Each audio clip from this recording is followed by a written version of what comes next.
October last year, he hasn't given. Diba? So October, November, December, January. So came January, I had it. My family was like, nope, don't talk. If he doesn't give anything, then no lily. That's simple. So that's when I called them out. And less than 2 weeks ago, the credit card arrived. Yun na yan.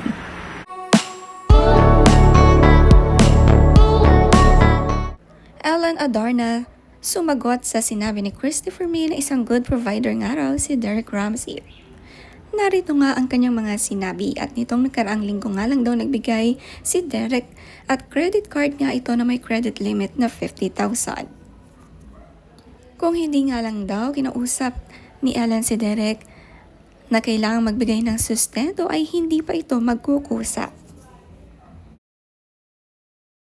Since October last year, he hasn't given. Diba? So October, November, December, January. So came January, I had it. My family was like, nope, don't tolerate it. If he doesn't give anything, then no lily. That's simple. So that's when I called them out, and I think they panic. Well, nothing man. So there. But 2 weeks ago, less than 2 weeks ago, the credit card arrived. Yun na yan. And then grabe maka-flex, bili ng cars and all that. So, you see where his priorities are. Like, oh my God. Halos araw-araw nga daw nakikita si Liana ng ama at hindi na nga pumayag si Ellen na hindi magsustento si Derek sa anak. Sinabi din niya noong kasal sila, siya ang gumagasta sa sarili niyang groceries at sa 5 yaya niya, 4 ang kanyang sinasahuran at ang isa si Derek. Sabi niya sa post, "What kind is this Christopher Min? The claims being made are misleading and unfair. Let's set the record straight.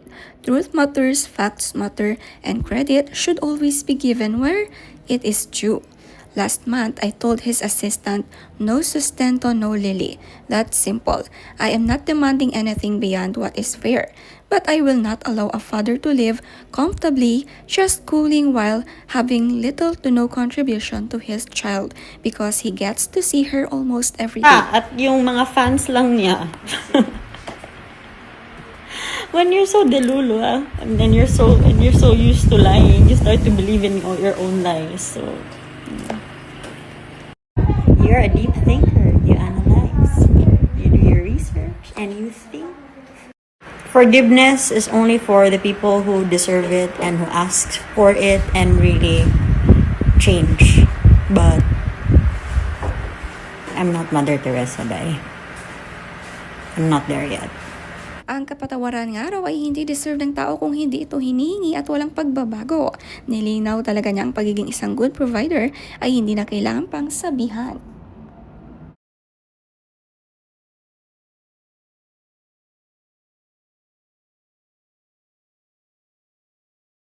Yes, nanay-nanayan siya, anak-anakan siya.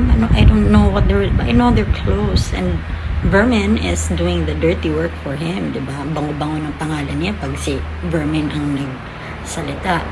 So, I don't appreciate it na like that because if they're close, he can just call her up and say, hey, stop it. I'm still his wife. That's my wife. And stop it. But no. So it's like smear campaigns. He's asking people to do the dirty work for him, and it's such a pathetic move. It's at least have the with yourself. Man up. Diba? Kung quiet na lang unta siya, hindi ta ma-trigger din di mangangkon, di magpaka-feeling na dato kay siya, di ba trigger kayo makatingog ta piragaba din ta.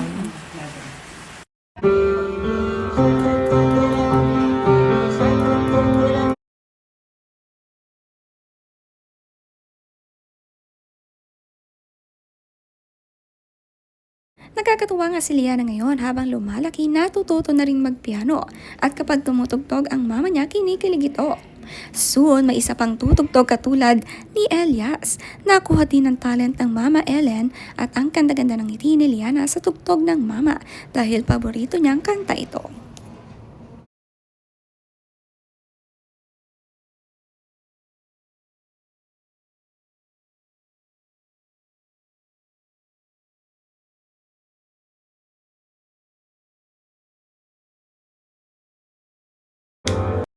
Do not put it in your mouth. Oh, you cook your egg. Okay, mix it, mix. Mix it.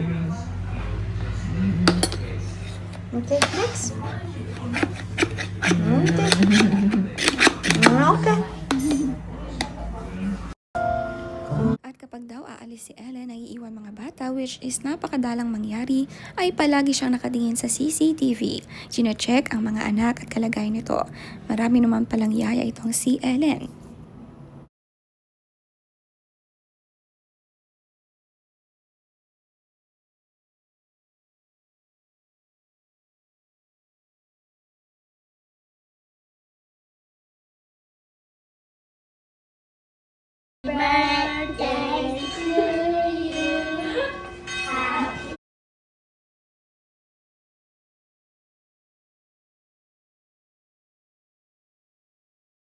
Si Elias naman nakabakasyon sa Cebu kasama ang lola.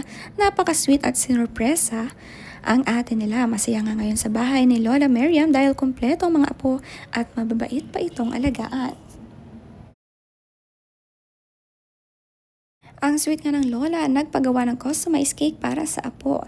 Talagang sulit ang uwi ni Elias sa Cebu, maraming selebrasyon. Mabait nga siya at madali ng alagaan. Ka-close talaga niya ang mga pinsan niya rito. At excited na nga lumipat sa Cebu kasama ang Mama Ellen at Baby Liana.